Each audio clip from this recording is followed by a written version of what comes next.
নমস্কার বন্ধুরা, অ্যাস্ট্রোকথা চ্যানেলে সবাইকে স্বাগত জানাচ্ছি। আমি অ্যাস্ট্রোলজার বেদাংশী শাস্ত্রী বীণা। আজ আমি আপনাদেরকে বলবো বাস্তুশাস্ত্র মতে বাড়িতে ঠাকুরঘর বা ঠাকুর মন্দির প্রতিষ্ঠার কিছু নিয়ম। বন্ধুরা, বাস্তুশাস্ত্র বরাবরই ছিল সেই আদি অনাদি সভ্য জগৎ শুরুর থেকেই। শুধু বাঙালিরা এই বাস্তুশাস্ত্র সম্পর্কে সাধারণভাবে প্রত্যেকে সচেতন ছিলেন না। এখনও সবাই জেনে বুঝেও অনেকেই অসচেতন রয়েছেন, আবার অনেকে সচেতনও হয়েছেন। যারা সচেতন রয়েছেন এবং যারা অসচেতন তাদের মধ্যে একটা বড় পার্থক্যও রয়েছে। ভালো থাকা আর খারাপ থাকার। বাস্তু মানুষের জীবনকে আমূল পরিবর্তন করে দেয়। যদিও প্রথম হলো কর্ম। যাই করুন কর্ম ঠিক করতেই হবে। বাস্তু ঠিক রেখেও কর্ম না করলে কিন্তু খাওয়া হবে না। তাই কর্ম ইজ ওয়ার্ক। ভালো কর্ম ভালো জীবন, ভালো বাতাবরণ দেয়, দুর্ভাগ্য পাপ খণ্ডায়। এবার বলি, বাস্তুশাস্ত্র বলছে বাস্তু বাড়ি এবং বাস্তুতে ঠাকুরঘর বা ঠাকুর মন্দির নির্মাণ করার একটা বিশেষ শুভ দিক রয়েছে। বাস্তু বাড়ি পূর্বমুখী সব থেকে ভালো। যদিও বর্তমানে অল্প জায়গায় নিয়ে সবার বাড়ি, ছোট্ট ফ্ল্যাট, সেখানে সঠিক বাস্তু নির্মাণ করা একটা দুঃসাধ্য ব্যাপার অনেকেই বলছেন, বা এটা সত্যি, সেটাও সত্যি কথা। তাই তারও অনেক ব্যবস্থা আছে, অনেক টোটকা, অনেক চিহ্ন, অনেক গাছ, বিভিন্ন দেবদেবীর ফটো লাগানোর উপায় আছে শাস্ত্রমতে। তাছাড়া বাড়ি বন্ধনের ক্রিয়া আছে দৈবিক তন্ত্র মতে। তবে তা বাড়ির মালিকের নামের সঙ্গে বিশেষ সম্পর্ক বজায় রেখে করতে হয়। সেক্ষেত্রে ব্যক্তিগত বাস্তু দেখানো অবশ্যই জরুরি। তবে সব বাড়ির ক্ষেত্রে বাড়ির মন্দির বা ঠাকুরঘর একটা সবথেকে গুরুত্বপূর্ণ বিষয়। এটা যদি সঠিক নির্মাণ না হয় বা খারাপ হয় বা সেখানে কোনো নেগেটিভিটি থাকে, তাহলে সেই বাড়ির মানুষদের জীবনে প্রচুর ক্ষতি হয়। সে বিষয়ে বিস্তারিত জানতে হলে সঙ্গে থাকুন অ্যাস্ট্রোকথার। আর মনে রাখবেন, আমাকে দেখানোর জন্য তন্ত্র, অ্যাস্ট্রোলজি, বাস্তু যে কোনো বিষয়ে আমাকে আগে কন্ট্যাক্ট করবেন।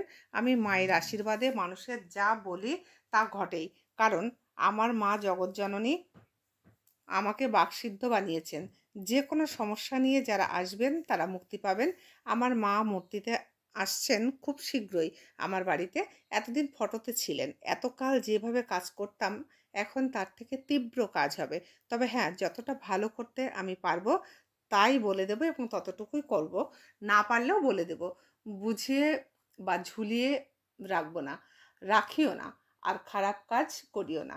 আমার মা সে পারমিশন আমাকে দেননি। আমার দৈবিক তন্ত্র সত্তাকে জানতে হলে, বুঝতে হলে বা তার শুভ ফল নিতে হলে আমাকে ফলো করুন আমার ইউটিউব চ্যানেল এবং ফেসবুক পেজ অ্যাস্ট্রোকথাতে। বন্ধুরা, এবার বলি ঠাকুরঘরের কথা। ঠাকুরঘর বা মন্দির কিন্তু বাড়ির মূল্য একেবারে ভীষণভাবে বাড়িয়ে দেয়। বাড়ির মূল পজিটিভ ভাইব্রেশন সেন্টার, অর্থাৎ পজিটিভ শুভ শক্তির কেন্দ্রবিন্দু। ঠাকুরঘর বাড়ির পূর্ব দিক বা উত্তর দিকে হওয়া বা তৈরি করা উচিত। সব থেকে ভালো হয় ঈশান কোণ, অর্থাৎ উত্তর পূর্ব কোণ। উত্তর দিকে মুখ করে পুজো করলে মন শান্ত থাকে। উত্তর দিকে হিমালয়, শাস্ত্র বলছে হিমালয়ে সমস্ত দেবদেবীর স্থান। আর পূর্ব দিকে মুখ করে পুজো করলে বল বুদ্ধি বাড়ে। পূর্ব দিকে প্রাকৃতিকভাবে সূর্য ওঠে আকাশে। পূর্ব দিককে পিতা মানা হয়, সুতরাং পিতার আশীর্বাদ থাকলে সব শুভ হয়। তাই বাড়ির ঠাকুরঘর ও অতি অবশ্যই এই দিকগুলোতে হলে শুভ। না হলে শত চেষ্টাতেও বাড়িতে সঠিক সুখ, শান্তি, অর্থ, সম্মান, প্রতিষ্ঠা লাভ করা সম্ভব হয় না। সঙ্গে সাত্ত্বিক আহার, সাত্ত্বিক ব্যবহার, সাত্ত্বিকভাবে থাকা, সঠিক নিয়মে পুজো পাঠ, মন্ত্র উচ্চারণ করাটাও দরকার। বাড়ির উঠোনে তুলসী মন্দির অবশ্যই রাখতে হবে।